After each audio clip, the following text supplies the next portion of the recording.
Hello friends, this is SP Singh and welcome to smarter everyday. पहले दोस्तों, जैसा कि आपको पता है, सी टेट 14-15 दिसंबर को टारगेट करते हुए हमारी एसएसटी की क्लासेस कंटिन्यू है, जिसमें आज आप ये जो चैप्टर देख पा रहे हैं, चैप्टर नंबर 8, ये हिस्ट्री है क्लास 8 की।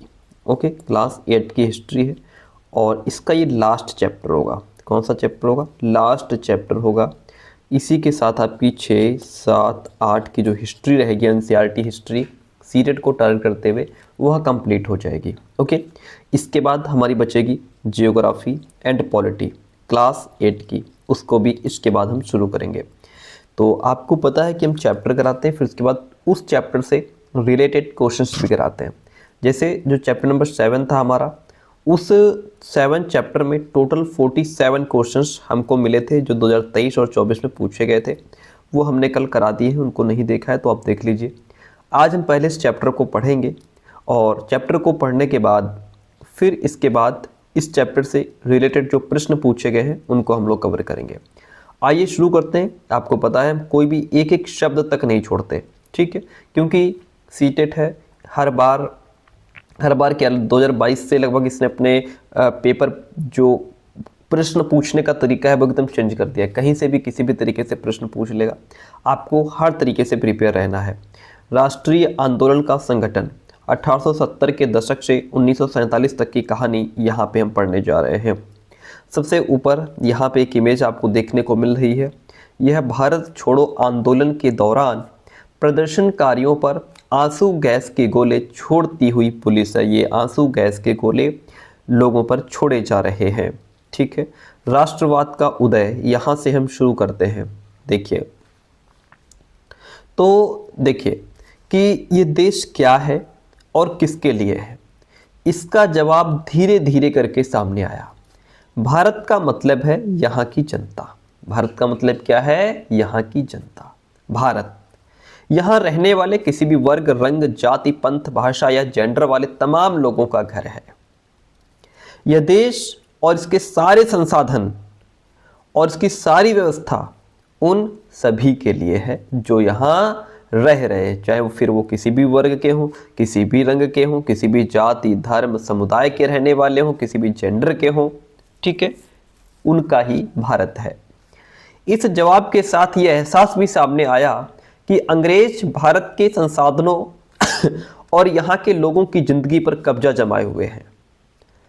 इसी के साथ ये भी सामने आया, एहसास हुआ कि देश हम लोगों का है, भारत हमारा है, यहाँ की हर एक चीज कण कण हमारा है, लेकिन इन अंग्रेजों ने हम पर हर तरीके से कब्जा जमाया हुआ है और जब तक ये नियंत्रण खत्म नहीं होता, भारत यहाँ के लोगों का यानी कि भारतीयों का नहीं हो सकता। यह चेतना 1850 के बाद बने राजनीतिक संगठनों में साफ दिखाई देने लगी। 1870 और 80 के दशकों में बने राजनीतिक संगठनों में यह चेतना और गहरी हो चुकी थी। 1850 में जो राजनीतिक संगठन बने उसमें यह चेतना दिखाई देने लगी कि भारत यहाँ के भारतीयों का है, अंग्रेजों ने कब्जा हम पर जमाया हुआ है। लेकिन यही चेतना 70 और 80 के दशक में और गहरी हो चुकी थी। इनमें से ज्यादातर संगठनों की बागडोर वकील आदि अंग्रेजी शिक्षित पेशेवरों के हाथों में थी। पूना सार्वजनिक सभा हो या इंडियन एसोसिएशन, मद्रास महाजन सभा हो, बॉम्बे रेजिडेंसी एसोसिएशन, भारतीय राष्ट्रीय कांग्रेस, ये जो है वो इस तरह के राजनीतिक संगठन थे। ओके, आगे बढ़ते हैं। पूना सार्वजनिक सभा, सार्वजनिक का मतलब क्या होता है? सार्वजनिक का मतलब होता है सब लोगों का या सबके या सबके लिए। सर्व का मतलब होता है सभी और जनिक मतलब लोगों का। जन से बना जनिक, जन का मतलब ही होता है लोग। तो क्या हो गया? सब लोगों का या सबके लिए। हालांकि इनमें बहुत सारे संगठन देश के खास हिस्सों में काम कर रहे थे, लेकिन वे अपने लक्ष्य को भारत के सभी लोगों का लक्ष्य बताते थे। अपने लक्ष्य को क्या बताते थे कि ये जो संगठन थे वो देश के अलग अलग हिस्सों में काम कर रहे थे। जो इनका लक्ष्य था वो ये बताते थे कि ये भारत के सभी लोगों का यही लक्ष्य है। उनके मुताबिक उनके लक्ष्य किसी खास इलाके, समुदाय या वर्ग के लक्ष्य नहीं थे। हमारा जो लक्ष्य है वो हमारा अकेला का नहीं है, हमारा किसी विशेष समुदाय का नहीं है, पूरे भारत का है। वे इस सोच के साथ काम कर रहे थे कि लोग संप्रभु हों। संप्रभु का मतलब होता है बाहरी हस्तक्षेप के बिना स्वतंत्र रूप से कदम उठाने की क्षमता संप्रभु कहलाती है, जिसमें बाहरी लोगों का कोई हस्तक्षेप ना हो। ठीक है, तो लोग कैसे हो? संप्रभु हो, स्वतंत्र रूप से काम करने वाले हो। सॉरी, संप्रभुता एक आधुनिक विचार और राष्ट्रवाद का बुनियादी तत्व होता है। भाई जाहिर सी बात है, अगर आप स्वतंत्र हैं तो आप हर तरीके से काम करने के लिए तैयार हैं। ये संगठन इस धारणा से चलते थे कि भारतीय जनता को अपने मामलों के बारे में फैसले लेने की आज़ादी होनी चाहिए, उन पर किसी बाहरी शक्ति का नियंत्रण ना हो, दबाव ना हो। 1870 और 80 के दशकों में ब्रिटिश शासन के प्रति असंतोष और ज़्यादा गहरा हुआ। 1878 में आर्म्स एक्ट पारित किया गया। नोट करिए लाइन को तुरंत, 1878 में आर्म्स एक्ट को पारित किया गया, जिसके जरिए भारतीयों के द्वारा अपने पास हथियार रखने का अधिकार छीन लिया गया। किस एक्ट के तहत भारतीयों द्वारा अपने पास हथियार रखने का अधिकार छीन लिया गया? तो वो था आर्म्स एक्ट, जो कि 1878 में पारित हुआ था। उसी साल वर्नाक्यूलर प्रेस एक्ट भी पारित किया गया, यानी कि 1878 में, जिससे सरकार की आलोचना करने वालों को चुप कराया जा सके। बहुत बढ़िया, अंग्रेजों ने क्या किया? वर्नाक्यूलर एक्ट भी पारित किया। इससे क्या होगा कि जो उनके खिलाफ बोलेगा उसको चुप कराया जा सकेगा। इस कानून में प्रावधान था कि अगर किसी अखबार में कोई आपत्तिजनक चीज छपती है तो सरकार उसकी प्रिंटिंग प्रेस सहित सारी संपत्ति को जब्त कर सकती है। सरकार क्या करेगी? उसकी प्रिंट, अगर गलत चीज छापोगे, आपत्तिजनक चीज छप रही है, तो सरकार उसकी प्रिंटिंग प्रेस सहित सारी संपत्ति को जब्त कर लेगी। इतनी बात क्लियर है? ठीक है। 1883 में सरकार ने इल्बर्ट बिल लागू करने का प्रयास किया। ठीक है, सरकार ने 1883 में कौन सा बिल लागू करने का प्रयास किया था? Ilbert bill. कौन सा बिल? Ilbert bill. इसको लेकर काफ़ी हंगामा हुआ। इस विधेयक में प्रावधान किया गया था कि भारतीय न्यायाधीश भी ब्रिटिश या यूरोपीय व्यक्तियों पर मुकदमे चला सकते हैं। जो भारतीय न्यायाधीश हैं, जो भारतीय जज हैं, वो भी ब्रिटिश और जो यूरोपीय व्यक्ति हैं उन पर मुकदमा चला सकते हैं, ताकि भारत में काम करने वाले अंग्रेज और भारतीय जज के बीच समानता स्थापित की जा सके। जब अंग्रेजों के विरोध की वजह से सरकार ने ये विधेयक वापस ले लिया, अंग्रेजों ने इसका विरोध किया ना कि ये नहीं पास होना चाहिए, नहीं तो हम पर भी क्या होगा? हम पर भी मुकदमा होगा, हम भी जेल में डाले जाएंगे। ठीक है, तो अंग्रेजों ने इसका विरोध किया और सरकार ने इसको वापस ले लिया। तो भारतीयों ने इस बात का काफ़ी विरोध किया कि ये तो गलत है। इस घटना से भारत में अंग्रेजों के असली रवैये का पता चलता था कि आखिर ये चाहते क्या हैं। ठीक है, ओके, वेरी गुड। आगे बढ़ते हैं। अब देखिए, यहाँ से पॉइंट को समझिए। पढ़े लिखे भारतीयों के एक अखिल भारतीय संगठन की जरूरत 1880 से ही महसूस की जा रही थी कि कुछ पढ़े लिखे भारतीयों की एक अखिल भारतीय संगठन बने, जिसमें पढ़े लिखे भारतीय हों।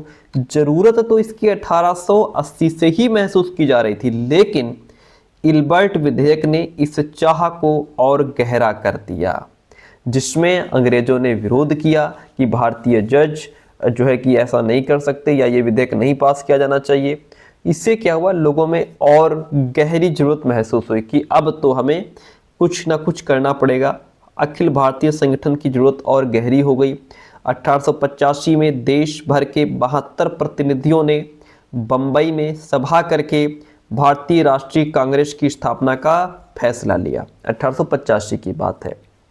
संगठन के प्रारंभिक नेता दादा भाई नौरोजी, फिरोज शाह मेहता, बदरुद्दीन तैयबजी, डब्ल्यू.सी. बनर्जी, सुरेंद्र नाथ दत्त बनर्जी, रोमेश चंद्र दत्त, एस. सुब्रमण्यम अय्यर एवं अन्य अक्सर बंबई और कलकत्ता के ही थे।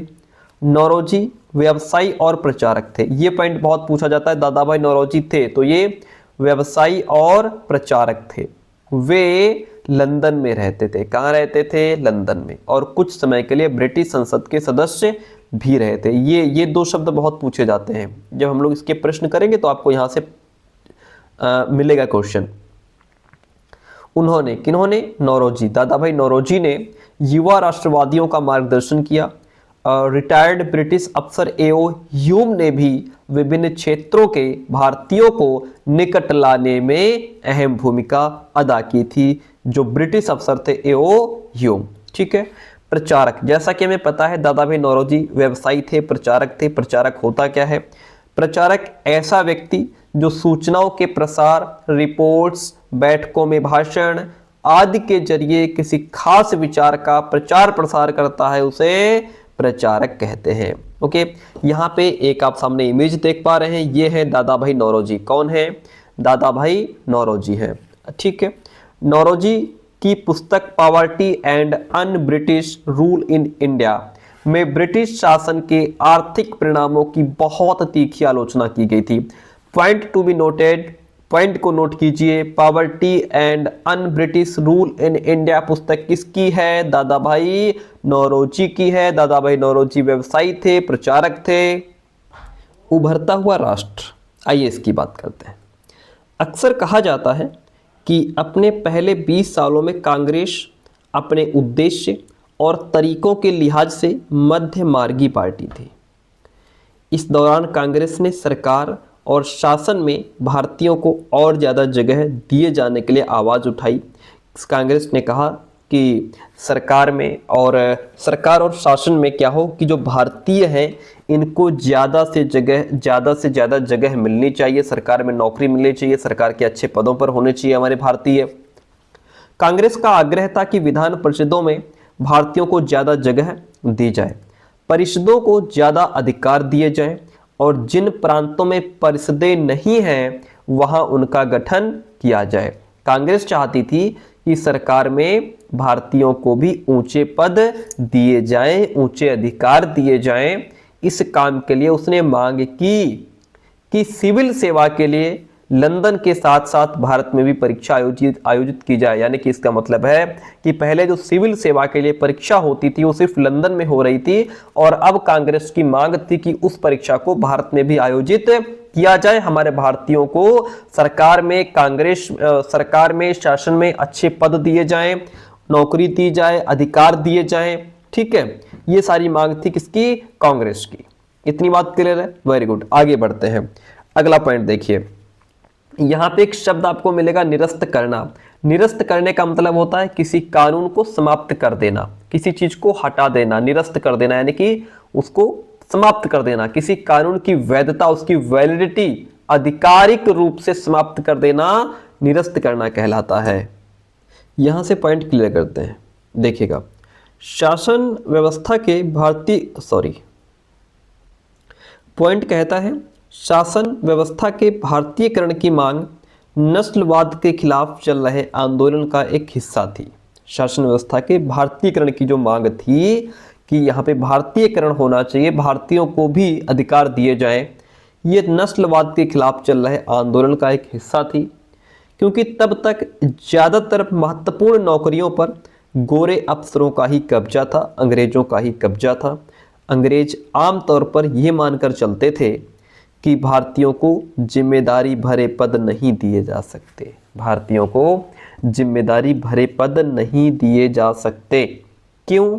क्योंकि अंग्रेज अफसर अपने भारी भरकम वेतन का एक बड़ा हिस्सा ब्रिटेन भेज देते थे।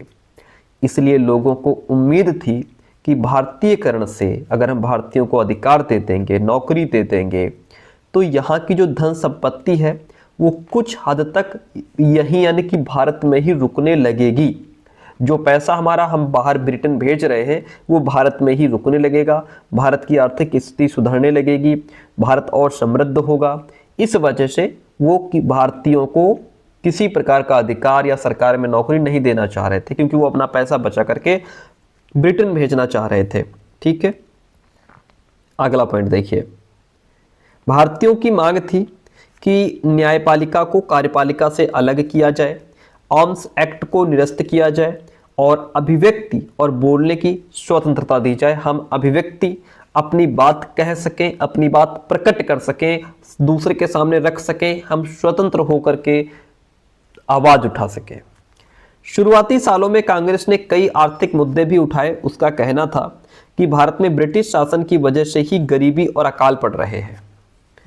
बढ़ते लगान के कारण काश्तकार और जमींदार विपन्न हो गए हैं बेचारे, और अनाजों के भारी निर्यात की वजह से जो अनाज है वो जो यहाँ पैदा हो रहा है वो तो बाहर भेज दिया जाता है, निर्यात हो रहा है, जिसकी वजह से जो खाद्य पदार्थ हैं उनका अभाव पैदा हो गया है।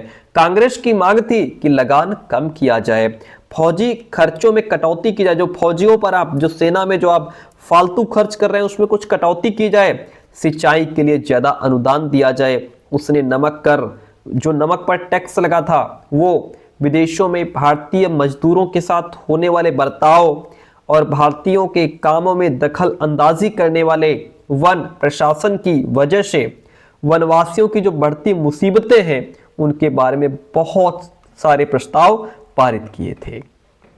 ठीक है, इससे पता चलता है कि पढ़े लिखे संपन्न वर्ग की संस्था होते हुए भी कांग्रेस केवल पेशेवरों, समूहों, जमींदार और उद्योगपतियों के हक में ही नहीं बोल रही थी। मध्यमार्गी नेता जनता को ब्रिटिश शासन के अन्यायपूर्ण चित्र से अवगत कराना चाहते थे। ब्रिटिश शासन के जो अन्यायपूर्ण चरित्र था उससे जनता को वो अवगत कराना चाहते थे कि ब्रिटिश सत्ता किस तरीके से हमारे ऊपर हावी है। उन्होंने अखबार निकाले, लेख लिखे और ये साबित करने का प्रयास किया कि ब्रिटिश शासन देश को आर्थिक तबाही की ओर ले जा रहा है, देश हमारा और गर्त में डूबता जा रहा है। उन्होंने अपने भाषणों में ब्रिटिश शासन की निंदा की, घनघोर निंदा की, भर भर के निंदा की और जनमत निर्माण के लिए देश के विभिन्न भागों में अपने प्रतिनिधि भेजे कि जनमत निर्माण हो, लोग एक दूसरे के साथ जुड़े। लेकिन मध्य मार्गियों को यह भी लगता था कि अंग्रेज स्वतंत्रता और न्याय के आदर्शों का सम्मान करते हैं, इसलिए वे भारतीयों की न्यायसंगत मांगों को स्वीकार कर लेंगे। लिहाजा कांग्रेस का मानना था कि सरकार को भारतीयों की भावना से अवगत कराया जाना चाहिए। कांग्रेस का क्या मानना था कि सरकार को भारतीयों की क्या भावना है इससे अवगत कराया जाना चाहिए, और जो अंग्रेज हैं ये स्वतंत्रता और न्याय के आदर्शों का सम्मान करते हैं, इसलिए वे भारतीयों की ये जो न्यायसंगत मांग है इसको वो स्वीकार कर लेंगे।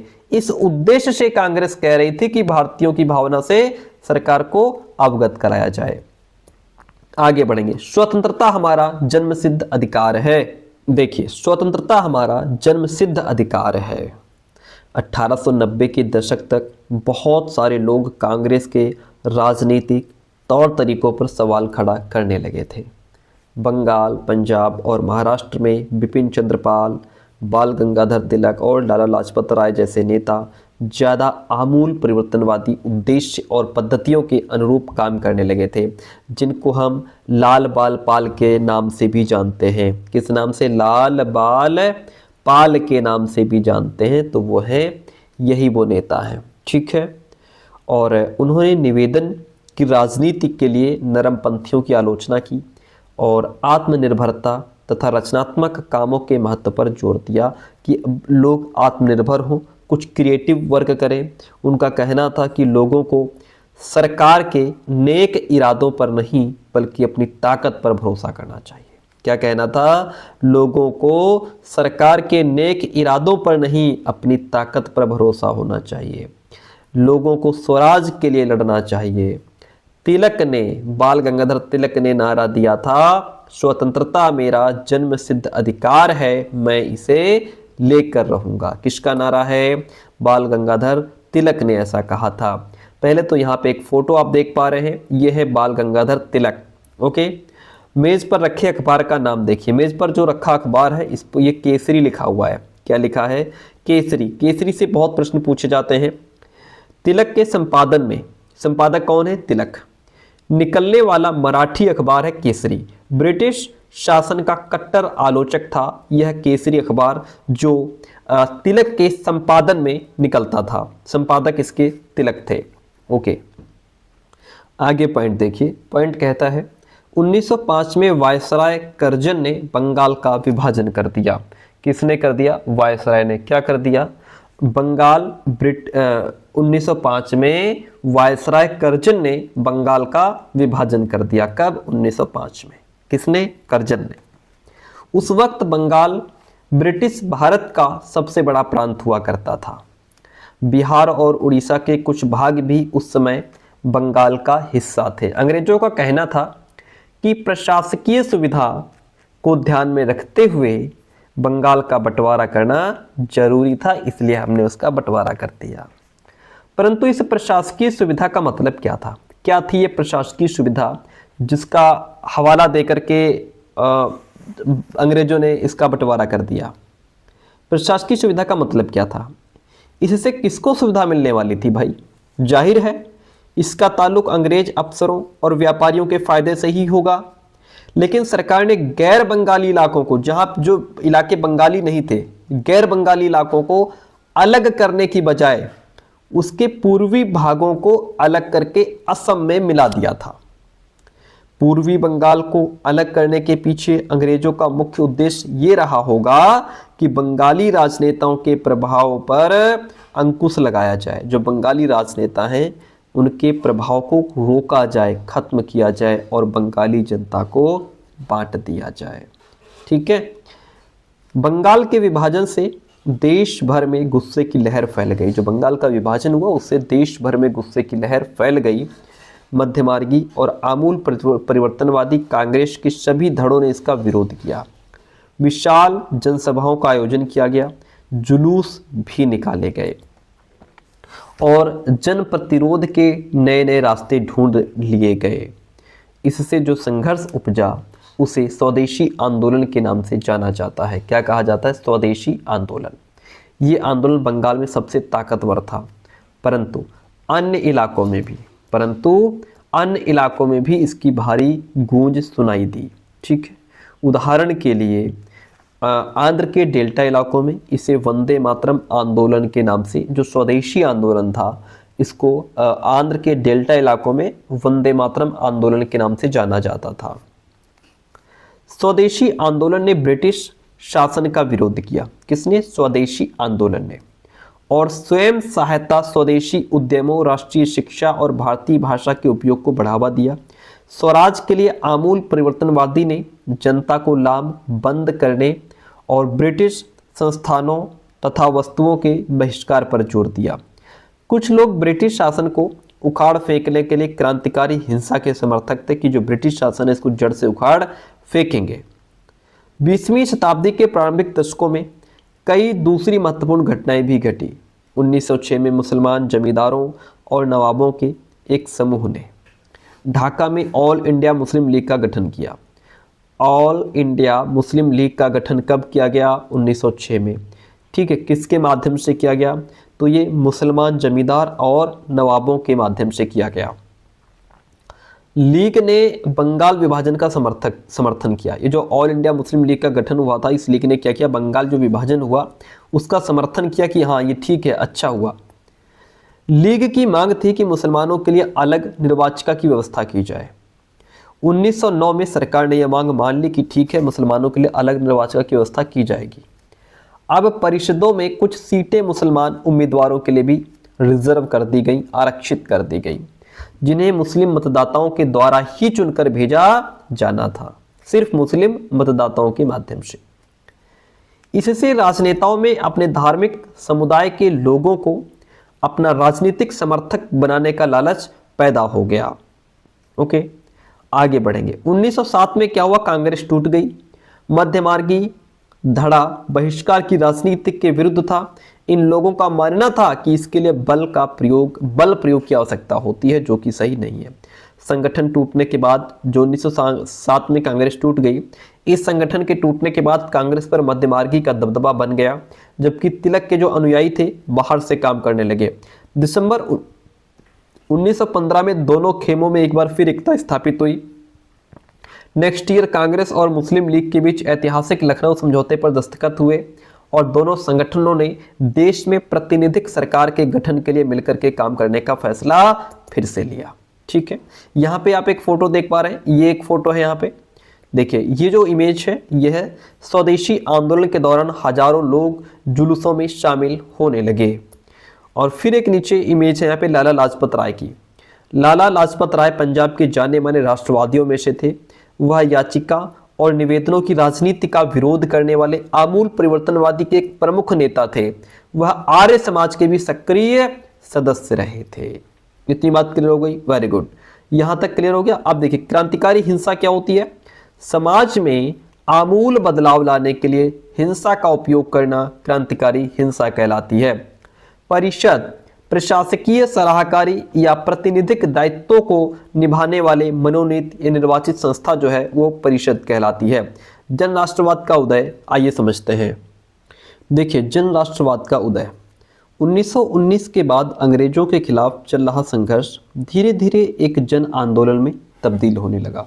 ठीक है, जो संघर्ष अंग्रेजों के खिलाफ चल रहा था धीरे धीरे क्या हुआ, जन आंदोलन में तब्दील होने लगा। किसान, आदिवासी, विद्यार्थी और महिलाएं बड़ी संख्या में इस आंदोलन से जुड़ते गए। कई बार औद्योगिक मजदूरों ने भी आंदोलन में योगदान दिया। 20 के दशक से कुछ खास व्यावसायिक समूह भी कांग्रेस को सक्रिय समर्थन देने लगे थे। आखिर ऐसा क्यों हुआ? पहले विश्व युद्ध ने भारत की आर्थिक और राजनीतिक स्थिति बदल दी। इस युद्ध की वजह से ब्रिटिश भारत सरकार की रक्षा व्यय में भारी इजाफा हुआ। भारत सरकार की रक्षा व्यय में भारी इजाफा हुआ था। इस खर्चे को निकालने के लिए सरकार ने निजी आय और व्यावसायिक मुनाफे पर टैक्स और ज़्यादा बढ़ा दिया। सैनिक व्यय में इजाफे और युद्धक आपूर्ति की वजह से जरूरी कीमतों की चीज़ों में भारी उछाल आया और आम लोगों की ज़िंदगी मुश्किल होती गई। दूसरी ओर व्यावसायिक समूह युद्ध से बेहिसाब मुनाफा कमा रहे थे। जो व्यावसायिक समूह थे वो युद्ध से बेहिसाब मुनाफा कमा रहे थे, जैसा कि हम लोग पीछे भी देख चुके हैं। और इस युद्ध में औद्योगिक वस्तुएं जैसे जूट के बोरे हो गए, कपड़े हो गए, पटरियां, है ना, इनकी मांग और ज़्यादा बढ़ गई।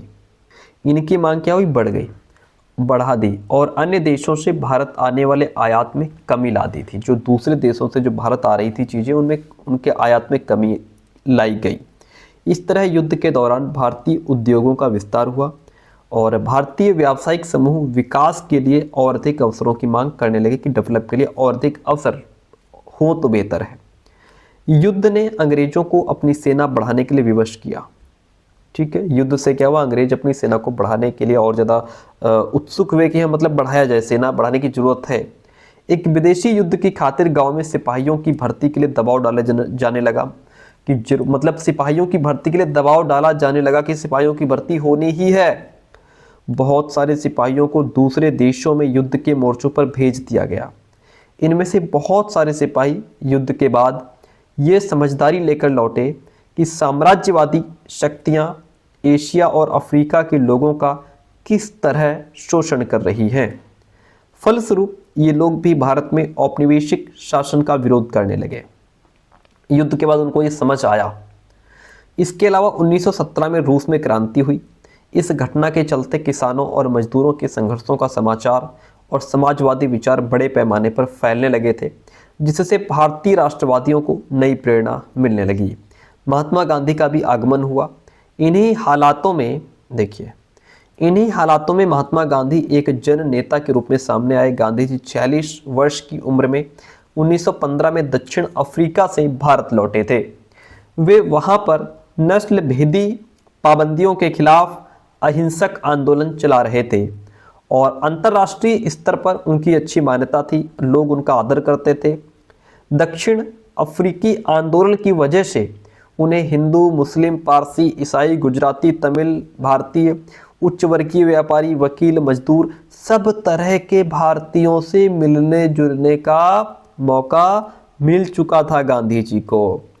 महात्मा गांधी ने पहले साल पूरे भारत का दौरा किया।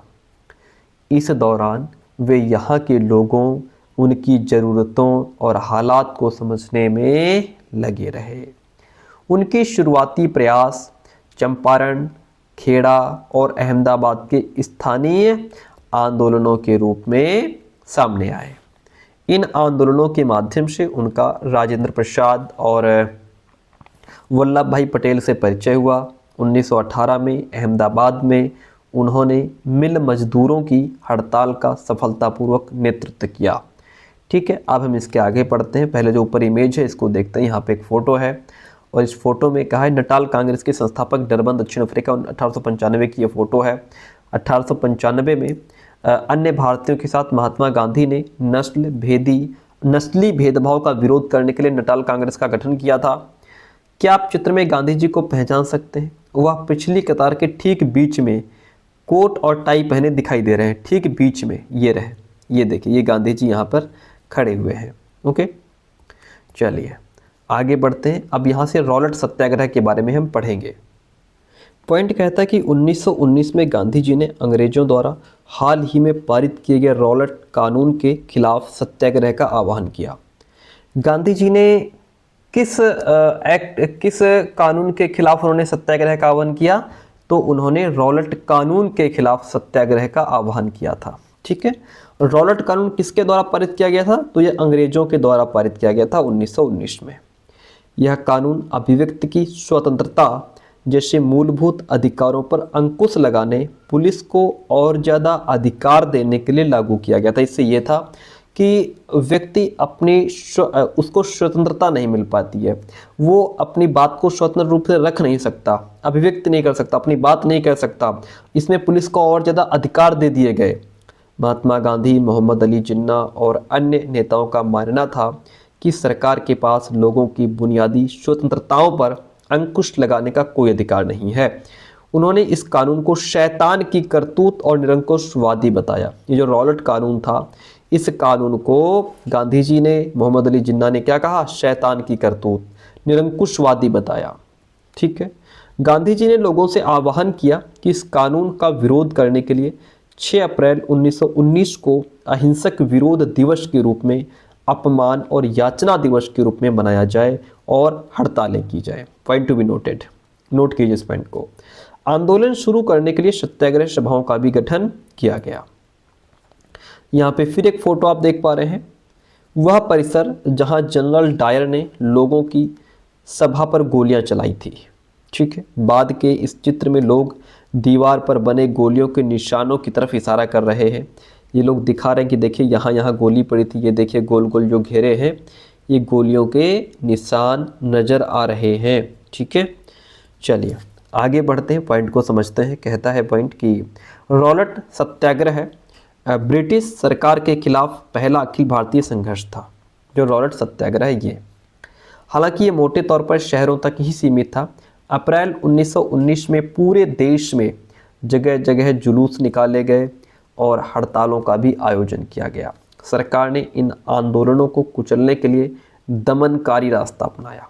किसने? सरकार ने। बैसाखी यानी कि 13 अप्रैल के दिन अमृतसर में जनरल डायर द्वारा जलियांवाला बाग में किया गया हत्याकांड इसी दमन का एक हिस्सा था।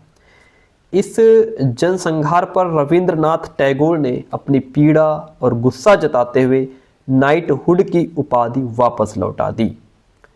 रॉलेट सत्याग्रह के दौरान लोगों ने ब्रिटिश शासन के खिलाफ हिंदुओं और मुसलमानों के बीच गहरी एकता बनाए रखने के लिए प्रयास किया कि हिंदुओं और मुसलमानों के बीच गहरी एकता बनी रहे। नाइटहुड का मतलब क्या होता है?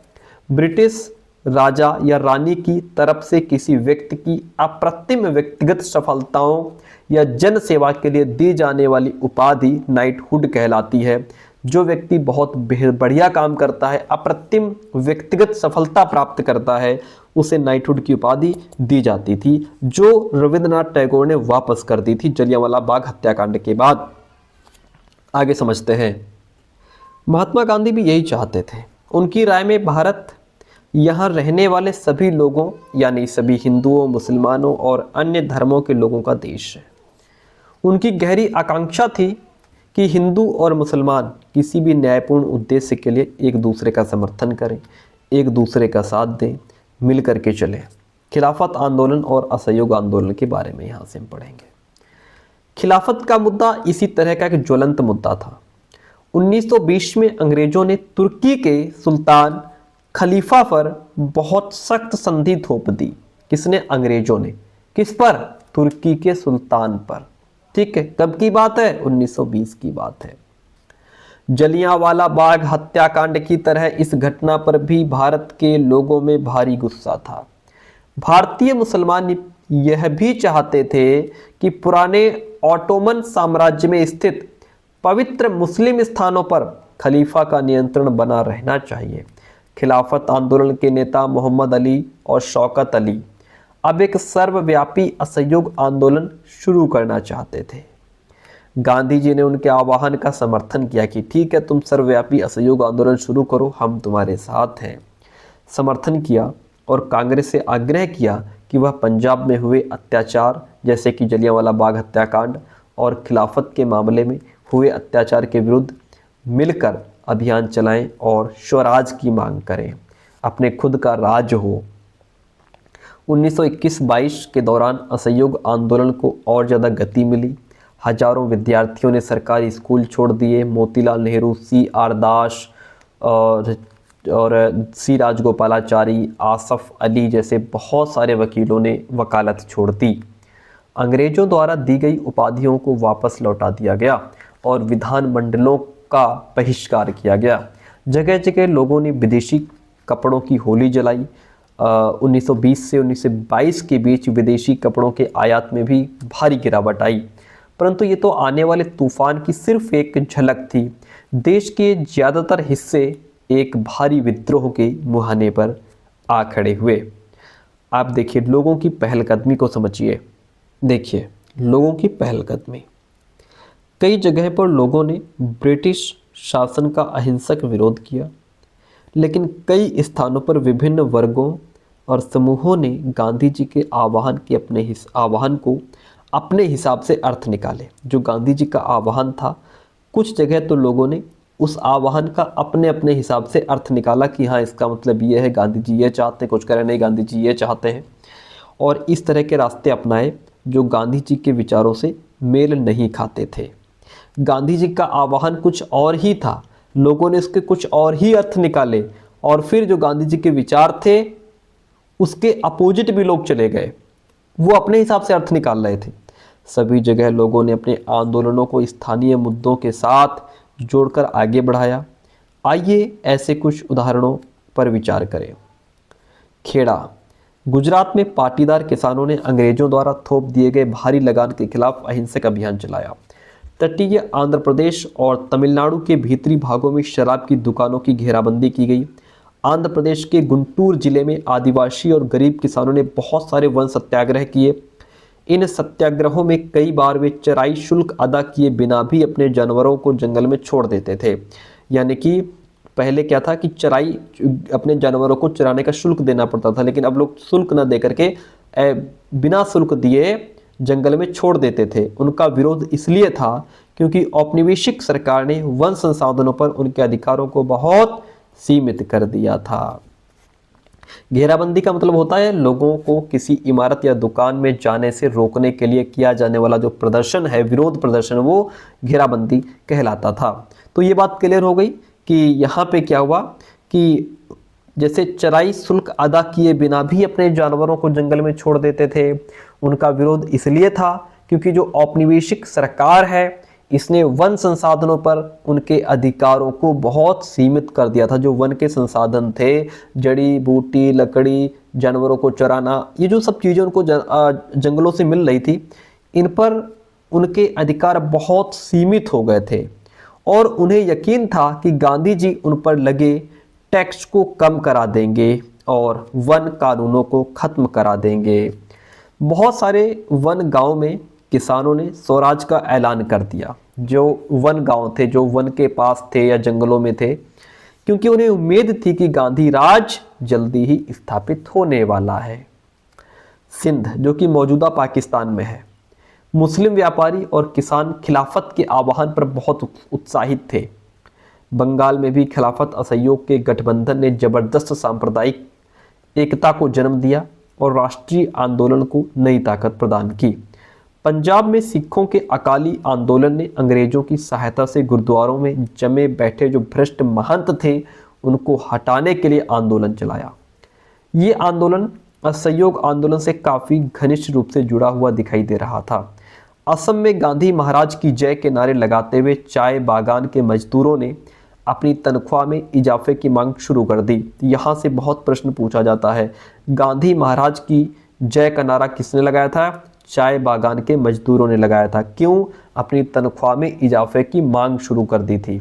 ठीक है, तब उन्होंने गांधी महाराज की जय का नारा लगाया था। उन्होंने अंग्रेजी स्वामित्व वाले बागानों की नौकरी छोड़ दी। उनका कहना था कि गांधी जी भी यही चाहते हैं कि हम नौकरी छोड़ दें। उस दौर के बहुत सारे असमिया वैष्णव गीतों में कृष्ण की जगह गांधी राज का यशगान गाना गाया जाने लगा था। ठीक है, महंत, जैसे यहाँ पे एक शब्द आया महंत, जो भ्रष्ट महंत बैठे हुए थे गुरुद्वारों में। महंत का मतलब होता है सिख गुरुद्वारों के धार्मिक कर्ता धर्ता को महंत कहते हैं। गैर कानूनी बेदखली का मतलब होता है पटाईदारों को उनके पट्टे से जबरन और गैर कानूनी ढंग से निकाल देना गैर कानूनी बेदखली कहलाता है। ठीक है, यहाँ तक बात क्लियर हो गई। अब देखिए एक फ़ोटो यहाँ पे है, इसमें आप देख पा रहे हैं, फ़ोटो देख पा रहे हैं, महात्मा गांधी की जनता से उपजी एक छवि को यहाँ पे दिखाया गया है। जो गांधी जी हैं वो सारथी बने हैं, नेहरू जी खड़े हैं। यहाँ पे एक बहुत सुंदर सी तस्वीर है। देखिए स्वराज मंदिर लिखा हुआ है। जनता से उपजी छवियों में भी महात्मा गांधी को अक्सर एक दैवी शक्ति के रूप में दिखाया जाता रहा था। इस तस्वीर में वह कृष्ण के सारथी बने हैं, मार्गदर्शन कर रहे हैं। वह अंग्रेजों के खिलाफ युद्ध में अन्य राष्ट्रवादी नेताओं का मार्गदर्शन कर रहे हैं। इसमें वो जो सारथी हैं ये भगवान श्री कृष्ण के सारथी बने हुए हैं इस फोटो में गांधी जी। आइए जनता के महात्मा के रूप में गांधी जी को पढ़ते हैं। देखिए तो कहता है कि इन उदाहरणों के आधार पर हम देख सकते हैं कि कई जगह के लोग गांधी जी को एक तरह का मसीहा, एक ऐसा व्यक्ति मानने लगे थे जो उन्हें मुसीबतों और गरीबी से छुटकारा दिला सकता है। गांधी जी वर्गीय टकरावों की बजाय वर्गीय एकता के समर्थक थे। वर्गीय टकरावों की बजाय वर्गीय एकता के समर्थक थे, परंतु किसानों को लगता था कि गांधी जी जमींदारों के खिलाफ उनके संघर्ष में मदद देंगे। खेतीहर मजदूरों को यकीन था कि गांधी जी उन्हें ज़मीन दिला देंगे। खेतीहर यानी कि जो दूसरे की ज़मीन पर काम कर रहे हैं। कई बार आम लोगों ने खुद अपनी उपलब्धियों के लिए भी गांधी जी को श्रेय दिया। उदाहरण के लिए एक शक्तिशाली आंदोलन के बाद संयुक्त प्रांत यानी कि जो वर्तमान उत्तर प्रदेश स्थित प्रतापगढ़ है, इसके किसानों ने पट्टेदारों की गैर कानूनी बेदखली को रुकवाने में सफलता पा ली थी, परंतु उन्हें लगता था कि ये सफलता उन्हें गांधी जी की वजह से मिली है। कई बार गांधी जी का नाम लेकर के आदिवासियों और किसानों ने ऐसी कार्रवाइयाँ भी की जो गांधीवादी आदर्शों के अनुरूप नहीं थी, लेकिन उन्होंने गांधी जी का नाम लेकर के ऐसा किया। इतनी बात क्लियर है? वेरी गुड, आगे बढ़ते हैं। देखिए यहाँ से 1922 से 1929 की घटनाओं को समझते हैं। यहाँ से 1922 से लेकर के 1929 की जो घटना है उनको समझते हैं। चैप्टर बहुत बड़ा है, 22 पेज का चैप्टर है, लेकिन हम लोग आराम से पढ़ रहे हैं, पूरे चैप्टर को ख़त्म करेंगे। महात्मा गांधी हिंसक आंदोलनों के विरुद्ध थे। इसी कारण फरवरी 1922 में जब किसानों की एक भीड़ ने चौरी चौरा पुलिस थाने पर हमला करके उसे जला दिया तो गांधी जी ने अचानक असहयोग आंदोलन वापस ले लिया। वो हिंसा नहीं चाहते थे। ठीक है, आपसे प्रश्न पूछेगा कि गांधी जी ने अचानक असहयोग आंदोलन वापस क्यों लिया था? क्योंकि किसानों की एक भीड़ ने चौरी चौरा पुलिस थाने पर हमला कर दिया था। उस दिन 22 पुलिस वाले मारे गए थे। किसान इसलिए बेकाबू हो गए थे क्योंकि पुलिस ने उनकी शांतिपूर्ण जुलूस पर गोली चला दी, तो फिर किसान भी बेकाबू हो गए। असहयोग आंदोलन खत्म होने के बाद गांधी जी के अनुयायी ग्रामीण इलाकों में रचनात्मक कार्य शुरू करने पर जोर देने लगे कि कुछ क्रिएटिव वर्क किया जाए, लोगों से करवाया जाए। चित्तरंजन दास और मोतीलाल नेहरू जैसे अन्य नेताओं की दलील थी कि पार्टी को परिषद चुनावों में हिस्सा लेना चाहिए और परिषदों के माध्यम से सरकारी नीतियों को प्रभावित करना चाहिए। 20 के दशक के मध्य में गांव में किए गए व्यापक सामाजिक कार्यों की बदौलत गांधीवादियों को अपना जनाधार फैलाने में काफ़ी मदद मिली। 1930 में शुरू किए गए सविनय अवज्ञा आंदोलन, यानी कि सविनय अवज्ञा आंदोलन कब शुरू हुआ?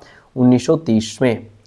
तो आंदोलन के लिए ये जनाधार काफ़ी उपयोगी साबित हुआ। भारतीय कम्युनिस्ट पार्टी और हिंदुओं के संगठन राष्ट्रीय स्वयं सेवक संघ आरएसएस की स्थापना 20 के दशक के मध्य की दो महत्वपूर्ण घटनाएं थी। भारत के भविष्य को लेकर इन पार्टियों की सोच में गहरा फर्क रहा है। अपने अध्यापकों की सहायता से इस पर विचार कीजिए। उसी दौरान क्रांतिकारी राष्ट्रवादी भगत सिंह भी सक्रिय थे। इस दशक के आखिर में कांग्रेस ने पूर्ण स्वराज का प्रस्ताव पारित किया। किसने? कांग्रेस ने। और क्या हुआ कि जवाहरलाल नेहरू की अध्यक्षता में 1929 में पारित किए गए इस प्रस्ताव के आधार पर पूर्ण स्वराज का जो प्रस्ताव है, इस प्रस्ताव के आधार पर 26 जनवरी 1930 को पूरे देश में स्वतंत्रता दिवस मनाया गया। ध्यान दीजिए, 26 जनवरी 1930 को पूरे देश में स्वतंत्रता दिवस मनाया गया था। ओके, इतनी बात क्लियर है? Very good. अब यहाँ पे थोड़ा ऊपर चलते हैं। एक इमेज है, यहाँ पे फोटो आप देख पा रहे होंगे, ये हैं चित्तरंजन दास जी। स्वतंत्रता आंदोलन में चित्तरंजन दास एक मुख्य नेता थे। वह पूर्वी बंगाल में वकील थे। असहयोग आंदोलन में काफ़ी सक्रिय रहे। आगे बढ़ते हैं। यहाँ पे एक फ़ोटो आप देख पा रहे हैं, यहाँ पे लिखा है साइमन गो बैक। क्या लिखा है? Simon go back. ये देखिए, ये इनकी पिक्चर में लिखा है, फोटो में Simon go back. Simon commission का विरोध करते आंदोलनकारी यहाँ पे नजर आ रहे हैं। क्या लिखा है? यहाँ पे लिखा है 1927 में इंग्लैंड में बैठी ब्रिटिश सरकार ने लॉर्ड साइमन की अगुवाई में एक आयोग भारत भेजा। इस आयोग को भारत के राजनीतिक भविष्य का फैसला करना था। इस आयोग में कोई भारतीय प्रतिनिधि नहीं था। ये जो आयोग था, आयोग तो बना लेकिन इसमें कोई भारतीय प्रतिनिधि नहीं था। और इस फैसले की वजह से भारत में भारी असंतोष पैदा हो गया। सभी राजनीतिक संगठनों ने भी आयोग के बहिष्कार का फैसला लिया कि हमें इस आयोग का बहिष्कार करना है। जब कमीशन के सदस्य भारत पहुंचे तो प्रदर्शनों के साथ उनका स्वागत किया गया। प्रदर्शनकारियों का नारा था साइमन वापस जाओ, साइमन गो बैक। ठीक है, इतनी बात क्लियर हो गई। अब यहाँ पे एक फोटो, और अब यहाँ पे देखिए, इसको समझते हैं। लिखा है बहरे कानों को सुनाने के लिए धमाके की जरूरत होती है, इंकलाब जिंदाबाद। भगत सिंह चंद्र, ये भगत सिंह की फोटो है। भगत सिंह, चंद्रशेखर आजाद, सुखदेव और उनके जैसे अन्य क्रांतिकारी राष्ट्रवादी औपनिवेशिक शासन तथा अमीर शोषक वर्गों से लड़ने के लिए मजदूरों और किसानों की क्रांति चाहते थे। इस काम को पूरा करने के लिए उन्होंने 1928 में दिल्ली स्थित फिरोज शाह कोटला में हिंदुस्तान सोशलिस्ट रिपब्लिक एसोसिएशन की स्थापना की। कब की गई? 1928 में। कहाँ? फिरोज शाह कोटला में। किसकी स्थापना हुई? हिंदुस्तान सोशलिस्ट रिपब्लिकन एसोसिएशन की, यानी कि HSRA की स्थापना हुई। 17 दिसंबर 1928 को भगत सिंह, चंद्रशेखर आजाद और राजगुरु ने लाला लाजपत राय पर लाठीचार्ज करने वाले सैंडर्स नामक पुलिस अफसर की हत्या कर दी थी। और ये जो लाठीचार्ज हुआ, इसकी वजह से लाला लाजपत राय की मृत्यु भी हो गई थी। फिर लिखा कि अपने साथी राष्ट्रवादी BK दत्त के साथ भगत सिंह ने 8 अप्रैल 1929 को केंद्रीय विधान परिषद में बम फेंक दिया। क्रांतिकारियों ने अपने पर्चे में कहा था कि उनका मकसद किसी की जान लेना नहीं बल्कि बहरों को सुनाना है और विदेशी सरकार को उसके द्वारा किए जा रहे भयानक शोषण से अवगत कराना है। भगत सिंह, सुखदेव, राजगुरु को 23 मार्च 1931 को फांसी पर चढ़ा दिया गया। उस समय भगत सिंह की आयु सिर्फ 23 साल थी। सोचिए। दांडी मार्च पढ़ते हैं। यहाँ पे एक फोटो आप देख पा रहे हैं। महात्मा गांधी प्राकृतिक नमक इकट्ठा करते हुए नमक कानून की अवहेलना कर रहे हैं। यह 6 अप्रैल 1930 की बात है। दांडी मार्च को समझिए। लिखा है पूर्ण स्वराज अपने आप आने वाला नहीं था, इसके लिए लोगों को लड़ाई में उतरना था। 1930 में गांधी जी ने ऐलान किया कि वो नमक कानून तोड़ने के लिए यात्रा निकालेंगे। उस समय नमक के उत्पादन और बिक्री पर सरकार का एकाधिकार, एक तरफा अधिकार होता था। महात्मा गांधी और अन्य राष्ट्रवादियों का कहना था कि नमक पर टैक्स वसूलना पाप है, क्योंकि ये हमारे भोजन का एक बुनियादी हिस्सा होता है। इस पर टैक्स ले रहे हो, ये पाप है। नमक सत्याग्रह ने स्वतंत्रता की व्यापक चाह को लोगों की एक खास शिकायत सभी से जोड़ दिया था और इस तरह अमीरों और गरीबों के बीच मतभेद पैदा नहीं होने दिया। गांधी जी और उनके फॉलोअर्स साबरमती से 240 किलोमीटर दूर स्थित दांडी तट पैदल चलकर गए और वहां उन्होंने तट पर बिखरा नमक इकट्ठा करते हुए नमक कानून का सार्वजनिक रूप से उल्लंघन किया। उन्होंने पानी उबाल करके नमक बनाया था। कैसे? पानी उबाल कर भी नमक बनाया। ठीक है। इस आंदोलन में किसानों, आदिवासियों और महिलाओं ने बड़ी संख्या में हिस्सा लिया। नमक के मुद्दे पर एक व्यावसायिक संघ ने पर्चा प्रकाशित किया। सरकार ने शांतिपूर्ण सत्याग्रहियों के निर्मम दमन के जरिए आंदोलन को कुचलने का प्रयास किया। हजारों आंदोलनकारियों को जेल में डाल दिया गया। आगे पढ़ेंगे। भारतीय जनता के साझा संघर्षों के चलते आखिरकार 1935 के गवर्नमेंट ऑफ इंडिया एक्ट में प्रांतीय स्वायत्तता का प्रावधान किया गया। सरकार ने ऐलान किया कि 1937 में प्रांतीय विधायिकाओं के लिए चुनाव कराए जाएंगे। ठीक है। एक्ट कौन सा है? 1935 का गवर्नमेंट ऑफ इंडिया एक्ट है। ओके, ध्यान रखिएगा। इसमें प्रांतीय स्वायत्तता का प्रावधान किया गया था। सरकार ने क्या ऐलान किया कि 1937 में प्रांतीय विधायिकाओं के लिए चुनाव कराए जाएंगे। इन चुनावों के परिणाम आने पर 11 में से 7 प्रांतों में कांग्रेस की सरकार बनी थी। ठीक है। प्रांतीय स्तर पर 2 साल के कांग्रेसी शासन के बाद सितंबर 1939 में दूसरा विश्व युद्ध छिड़ गया। हिटलर के प्रति आलोचनात्मक रवैये के कारण कांग्रेस के नेता ब्रिटेन के युद्ध प्रयासों में मदद देने को तैयार थे। इसके बदले चाहते थे कि युद्ध के बाद भारत को स्वतंत्र कर दिया जाए। अंग्रेजों ने बात नहीं मानी। कांग्रेसी सरकारों ने विरोध में इस्तीफा दे दिया। ठीक है। यहाँ पे ऊपर देखिएगा, तो ये तो हमने पढ़ लिया यहाँ पे कि महात्मा गांधी जो है प्राकृतिक नमक इकट्ठा कर रहे हैं। और एक फ़ोटो फिर आप नीचे देख पा रहे हैं, महात्मा गांधी के साथ यहाँ पे सरोजनी नायडू आपको नज़र आ रही होंगी। ये महात्मा गांधी हैं इधर, ये सरोजनी नायडू हैं। ठीक है। और ये जो फ़ोटो है कब की है? 1931 पेरिस की है। 1920 के दशक की शुरुआत से ही राष्ट्रीय आंदोलन में सक्रिय सरोजनी नायडू दांडी यात्रा के मुख्य नेताओं में से एक थी। भारतीय राष्ट्रीय कांग्रेस के अध्यक्ष पद पर पहुंचने वाली पहली महिला कौन थी? सरोजनी नायडू थी। प्यारे दोस्तों, कौन? सरोजनी नायडू। ये जो हमने अभी एक शब्द यहाँ पे पढ़ा प्रांतीय स्वायत्तता, इसका मतलब क्या होता है? प्रांतीय स्वायत्तता का मतलब होता है संघ के भीतर रहते प्रांतों को तुलनात्मक रूप से स्वतंत्र निर्णय लेने की क्षमता देना प्रांतीय स्वायत्तता कहलाता है। आइए अब यहाँ पे फिर एक फोटो आप देख पा रहे हैं, ये वाली फोटो। ये क्या है? भारत छोड़ो आंदोलन अगस्त 1942 की इमेज है, फोटो है। प्रदर्शनकारी हर जगह पुलिस से लोहा ले रहे थे। हजारों लोग गिरफ्तार हुए, 1000 से ज़्यादा मारे गए, असंख्य लोग घायल हो गए। ठीक है। ओके, इतनी बात क्लियर है। अब देखिए भारत छोड़ो और फिर उसके बाद क्या हुआ, समझिए। यहाँ से समझते हैं भारत छोड़ो और उसके बाद की कहानी को। देखिए पॉइंट क्या कहता है?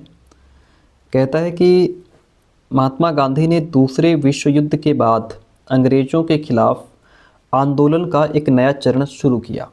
उन्होंने अंग्रेज़ों को चेतावनी दी कि वे फौरन भारत छोड़ दें जितनी जल्दी हो सके।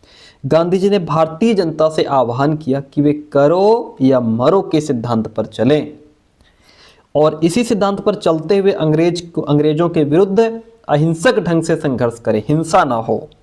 गांधी जी और अन्य नेताओं को फौरन जेल में डाल दिया गया। इसके बावजूद ये आंदोलन फैलता गया। किसान और युवा इस आंदोलन में बड़ी संख्या में शामिल हुए। विद्यार्थी अपनी पढ़ाई लिखाई छोड़ करके आंदोलन में कूद पड़े। देश भर में संचार तथा राजसत्ता के प्रतीकों पर हमले हुए। बहुत सारे इलाकों में लोगों ने अपनी सरकार का गठन कर लिया। सबसे पहले अंग्रेजों ने बर्बर दमन का रास्ता अपनाया। 1943 के अंत तक 90,000 से ज़्यादा लोग गिरफ्तार कर लिए गए थे। लगभग 1,000 लोग पुलिस की गोली से मार दिए गए थे। बहुत सारे इलाकों में हवाई जहाज़ों से भी भीड़ पर गोलियां बरसाने के आदेश दे दिए गए, परंतु आखिरकार इस विद्रोह ने ब्रिटिश राज को घुटने टेकने के लिए मजबूर कर ही दिया। ठीक है, इतनी बात क्लियर होती है। Very good. स्वतंत्रता और विभाजन। अच्छा, पहले यहाँ पे एक पॉइंट है, इसको समझ लेते हैं। ये जो फोटो है ये सुभाष चंद्र बोस की आप देख पा रहे हैं सामने। ये कौन है? ये सुभाष चंद्र बोस हैं आपके सामने। इनकी थोड़ी कहानी है, पढ़ लो। सुभाष चंद्र बोस समाजवादी विचार रखने वाले आमूल परिवर्तनवादी राष्ट्रवादी सुभाष चंद्र बोस अहिंसा के गांधीवादी आदर्शों में विश्वास नहीं रखते थे। गांधीवादी आदर्शों में विश्वास नहीं रखते थे, हालांकि राष्ट्रपिता के रूप में गांधी जी का सम्मान करते थे। जनवरी 1941 में उन्होंने बिना किसी को बताए कलकत्ता छोड़ दिया और जर्मनी के रास्ते होते हुए सिंगापुर पहुंच गए। भारत को अंग्रेजों के नियंत्रण से मुक्त कराने के लिए उन्होंने वहां आज़ाद हिंद फौज, इंडियन नेशनल आर्मी INA का गठन किया। 1944 में आज़ाद हिंद फौज ने इम्फाल और कोहिमा की ओर से भारत में प्रवेश करने का प्रयास किया, परंतु यह अभियान सफल नहीं हो सका। INA के सदस्यों को कैद कर लिया गया और उन पर मुकदमे चलाए गए। देश भर में तमाम तरह के लोगों ने आज़ाद हिंद फौज के सिपाहियों पर चलाए गए मुकदमों के खिलाफ चले संघर्षों में हिस्सा भी लिया था। तो यहाँ तक बात क्लियर हुई थी हमारी। अब आगे स्वतंत्रता और विभाजन की ओर की बात करते हैं। देखिए, 1940 में मुस्लिम लीग ने देश के पश्चिमोत्तर और पूर्वी क्षेत्रों में मुसलमानों के लिए स्वतंत्र राज्यों की मांग करते हुए एक प्रस्ताव पारित किया। इस प्रस्ताव में विभाजन या पाकिस्तान का जिक्र नहीं था कि विभाजन होगा या पाकिस्तान अलग बनेगा, इसका जिक्र नहीं था। मुस्लिम लीग ने उपमहाद्वीप के मुसलमानों के लिए स्वायत्त व्यवस्था की मांग आखिर क्यों की? मुस्लिम लीग ने 1930 के दशक के आखिरी सालों से लीग मुसलमानों और हिंदुओं को अलग अलग राष्ट्र मानने लगी थी। 1930 के दशक से इस विचार तक पहुंचने में 20 और 30 के दशकों में हिंदुओं और मुसलमानों के कुछ संगठनों के बीच हुए तनाव जो थे, वो तनाव का भी हाथ रहा होगा। ठीक है, ये जो तनाव हुए इसके वजह से ये जो अंतर था, ये जो क्या कहते हैं उसे बंटवारा था, ये बढ़ा। ठीक है, जो यहाँ पे बात कही गई है कि ये जो विचार है अलग अलग राष्ट्र मानने का, हिंदुओं का अलग, मुस्लिम और हिंदुओं को अलग अलग राष्ट्र मानने लगी थी, ये जो विचार है इस तक पहुंचने में क्या था, हिंदू और मुसलमानों के संगठन के बीच जो तनाव हुए उसने इसको और बढ़ा दिया। यहाँ पे देखिए कुछ ये आपके पास सामने दिख रहा होगा, यहाँ पे लिखा है कि मौलाना आज़ाद और कांग्रेस कार्यकारी समिति के अन्य सदस्य सेवाग्राम 1942 की ये फ़ोटो है। मौलाना आज़ाद का जन्म मक्का में हुआ था। उनके पिता बंगाली, माँ अरब मूल की थी। बहुत सारी भाषाओं के जानकार, आज़ाद इस्लाम के विद्वान और वहादते दीन यानी सभी धर्मों की बुनियादी एकता के हिमायती थे। मौलाना आज़ाद गांधीवादी आंदोलनों में हमेशा सक्रिय रहने वाले और हिंदू मुस्लिम एकता के पक्के हिमायती थे। कौन? मौलाना आज़ाद। उन्होंने जिन्ना के 2 राष्ट्र सिद्धांत का विरोध किया था कि 2 राष्ट्र नहीं होने चाहिए। यहाँ पे गांधी जिन्ना वार्ताओं से पहले गांधी जी के साथ बात करते चक्रवर्ती राजगोपालाचारी 1944 की ये फ़ोटो है, 1944 की ये बात है। वयोवृद्ध राष्ट्रवादी और दक्षिण में नमक सत्याग्रह के नेता सी राजगोपालाचारी 1946 में बनी अंतरिम सरकार के सदस्य थे और स्वतंत्र भारत के पहले भारतीय गवर्नर जनरल रहे। स्वतंत्र भारत के पहले भारतीय गवर्नर जनरल कौन थे? सी राजगोपालाचारी। उन्हें लोग राजा जी के नाम से भी जानते थे। फिर यहाँ पे है सरदार वल्लभ भाई पटेल ने 1945 से 47 के दौरान आज़ादी के लिए चली वार्ताओं में एक अहम भूमिका निभाई थी इन्होंने। पटेल नादियाड गुजरात के एक गरीब किसान व्यवसायी परिवार से थे। 1918 के बाद स्वतंत्रता आंदोलन की अगली कतार में रहने वाले पटेल 1931 में कांग्रेस के अध्यक्ष भी रहे थे। और फिर यहाँ पे बढ़ते हैं तो महात्मा गांधी के साथ मोहम्मद अली जिन्ना, सितंबर 1944 की ये बात है। 1920 तक हिंदू मुस्लिम एकता के समर्थन में सक्रिय रहे जिन्ना ने लखनऊ समझौता करवाने में एक अहम भूमिका निभाई थी। 1934 के बाद उन्होंने मुस्लिम लीग को पुनर्जीवित किया और अंत में पाकिस्तान की स्थापना की सबसे मुख्य प्रवक्ताओं की कतार में जा पहुँचे मोहम्मद अली जिन्ना। आइए अब आगे बात करते हैं। यहाँ फ़ोटो आप देख रहे हैं, बहुत प्यारी सी फ़ोटो है। ये जवाहरलाल नेहरू कांग्रेस के बम्बई अधिवेशन से पहले महात्मा गांधी से बात कर रहे हैं। जुलाई 1946 की बात है। गांधी जी के शिष्य, कांग्रेस समाजवादी और अंतर्राष्ट्रीयतावादी विचार रखने वाले नेहरू राष्ट्रीय आंदोलन तथा स्वतंत्र भारत की आर्थिक और राजनीतिक व्यवस्था के मुख्य शिल्पियों में से एक थे। इस आगे एक शब्द मिलेगा सामान्य निर्वाचन क्षेत्र। सामान्य निर्वाचन क्षेत्र का मतलब ऐसे निर्वाचन क्षेत्र जहां किसी धार्मिक और अन्य संप्रदाय के लिए कोई आरक्षण नहीं था, उसे सामान्य निर्वाचन क्षेत्र कहा गया। फोटो बड़ी प्यारी है गांधी जी और नेहरू जी की। आइए अब आगे बात करते हैं। तो यहाँ पे हम ये समझ रहे थे का भी हाथ रहा होगा, यानी कि हम यहाँ पे ये बात कर रहे थे कि 1930 के दशक के आखिरी सालों से जो लीग मुसलमान और हिंदुओं को अलग अलग राष्ट्र मानने लगी थी, ये जो थॉट था, ये जो विचार था, यहाँ तक पहुँचने में 20 और 30 के दशक में हिंदू और मुसलमानों के कुछ संगठनों के बीच जो तनाव हुए, उनका भी हाथ रहा होगा। 1937 के प्रांतीय चुनाव संभवतः इससे भी ज़्यादा बड़ा कारण रहे। इन चुनावों ने मुस्लिम लीग को इस बात का यकीन दिला दिया था कि यहाँ मुसलमान अल्पसंख्यक है, यहाँ जो मुसलमान हैं वो अल्पसंख्यक हैं और किसी भी लोकतांत्रिक संरचना में उन्हें हमेशा गौण भूमिका निभानी पड़ेगी। जो भी लोकतांत्रिक संरचना होगी उसमें वो सेकेंडरी स्थान होगा उनका। लीग को ये भी डर था कि संभव है कि मुसलमानों को प्रतिनिधित्व ही ना मिल पाए। 1937 में मुस्लिम लीग संयुक्त प्रांत में कांग्रेस के साथ मिलकर सरकार बनाना चाहती थी, परंतु कांग्रेस ने इस प्रस्ताव को स्वीकार नहीं किया, जिससे फासला और ज़्यादा बढ़ गया। 30 के दशक में मुस्लिम जनता को अपने साथ लामबंद करने में कांग्रेस की विफलता ने भी लीग को अपना सामाजिक जन आधार फैलाने में मदद दी। 40 के दशक के शुरुआती सालों में जिस समय कांग्रेस के ज़्यादातर नेता जेल में थे, उस समय लीग ने अपना प्रभाव फैलाने के लिए तेजी से प्रयास किए।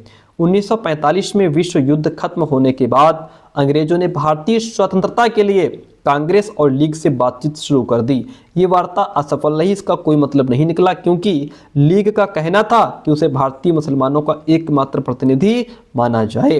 कांग्रेस इस दावे को मंजूर नहीं कर सकती थी, क्योंकि बहुत सारे मुसलमान अभी भी उसके साथ थे। 1946 में क्या हुआ कि दोबारा प्रांतीय चुनाव हुए। सामान्य निर्वाचन क्षेत्र अभी हमने पीछे पढ़ा, जिसका मतलब ऐसे निर्वाचन क्षेत्र जहां किसी धार्मिक तथा अन्य संप्रदाय के लिए कोई आरक्षण नहीं था। सामान्य निर्वाचन क्षेत्रों में कांग्रेस का प्रदर्शन तो अच्छा रहा, परंतु मुसलमानों के लिए आरक्षित सीटों पर लीग को बेजोड़ सफलता मिली। लीग पाकिस्तान की मांग पर चलती रही। मार्च 1946 में ब्रिटिश सरकार ने इस मांग का अध्ययन करने और स्वतंत्र भारत के लिए एक सही राजनीतिक बंदोबस्त सुझाने के लिए 3 सदस्यीय परिसंघ भारत भेजा। इस परिसंघ ने सुझाव दिया कि भारत अविभाजित रहे, भारत बटे नहीं, और उसे मुस्लिम बहुल क्षेत्रों को कुछ स्वायत्तता देते हुए एक ढीले ढाले महासंघ के रूप में संगठित किया जाए। कांग्रेस और मुस्लिम लीग दोनों ही इस प्रस्ताव के कुछ खास प्रावधानों पर सहमत नहीं हुए। अब देश का विभाजन तो होना ही था। ठीक है, अब यहाँ पे देश का विभाजन तो होना ही था। कैबिनेट मिशन की इस विफलता के बाद मुस्लिम लीग ने पाकिस्तान की अपनी मांग मनवाने के लिए जन आंदोलन शुरू करने का फैसला लिया। उसने 16 अगस्त 1946 को प्रत्यक्ष कार्रवाई दिवस मनाने का भी आह्वान किया। इस दिन कलकत्ता में दंगे भड़क उठे, जो कई दिन चलते रहे। इन दंगों में हजारों लोग मारे गए और मार्च 1947 तक उत्तर भारत के विभिन्न भागों में भी हिंसा फैल गई थी। ठीक है, लास्ट पैराग्राफ आपके सामने है इस चैप्टर का। कई लाख लोग मारे गए। असंख्य महिलाओं को विभाजन की इस हिंसा में अकथनीय अत्याचारों का सामना करना पड़ा। करोड़ों लोगों को अपने घर बार छोड़कर भागना पड़ा। अपने मूल स्थानों से बिछड़कर ये लोग रातों रात अजनबी ज़मीन पर शरणार्थी बन कर के रह गए। विभाजन का नतीजा ये भी हुआ कि भारत की शक्ल सूरत बदल गई, उसके शहरों का माहौल बदल गया और एक नए देश पाकिस्तान का जन्म हुआ। इस तरह ब्रिटिश शासन से स्वतंत्रता का यह आनंद विभाजन की पीड़ा और हिंसा के साथ हमारे सामने आया। स्वतंत्रता का आनंद भी था, विभाजन की पीड़ा भी थी और हिंसा के साथ हमारे सामने यह दिन आया। ठीक है, यहाँ पे एक फ़ोटो आप देख रहे हैं। हिंसाग्रस्त पंजाब से आए शरणार्थी आश्रय और भोजन की तलाश में दिल्ली में इकट्ठा हो रहे हैं। एक और पॉइंट यहाँ पे छूट गया था, वो ये है खान अब्दुल गफ्फार खान। देखिए यहाँ पे ये वाली फ़ोटो आपके सामने है। खान अब्दुल गफ्फार खान उत्तर पश्चिमी सीमांत प्रांत के प्रमुख पश्तून नेताओं में से एक थे। इस चित्र में अपने सहयोगियों के साथ बिहार में एक शांति यात्रा में हिस्सा ले रहे हैं। मार्च 1947 की बात है। गफ्फार खान को बादशाह खान के नाम से भी जाना जाता है। वह खुदाई खिदमत गार संगठन के संस्थापक थे गफ्फार खान, ठीक है, जिनको बादशाह खान भी कहा जाता है। यह उनके प्रांत के पठानों में लोकप्रिय शक्तिशाली अहिंसक आंदोलन था। बादशाह खान भारत विभाजन के सख्त खिलाफ थे। वो कहते थे कि भारत का विभाजन नहीं होना चाहिए। उन्होंने 1947 में इस फैसले पर मंजूरी देने के लिए कांग्रेस के अपने साथियों की भर्त्सना भी की थी। प्यारे दोस्तों, इसी के साथ हमारा ये चैप्टर भी होता है कंप्लीट। इसी के साथ हमारी एनसीईआरटी हिस्ट्री भी होती है कंप्लीट, और आपको 6, 7, 8 की हिस्ट्री कंप्लीट हो गई। इसके नोट्स चाहें तो आप हमारे साथ हम ले सकते हैं। 9628182649 नंबर पे व्हाट्सअप मैसेज करके हिस्ट्री के नोट्स आपको मिल जाएंगे। Thank you so much. मिलते हैं बहुत जल्दी नेक्स्ट क्लास में, जिसमें हम इस चैप्टर से पूछे गए प्रश्नों को हल करेंगे।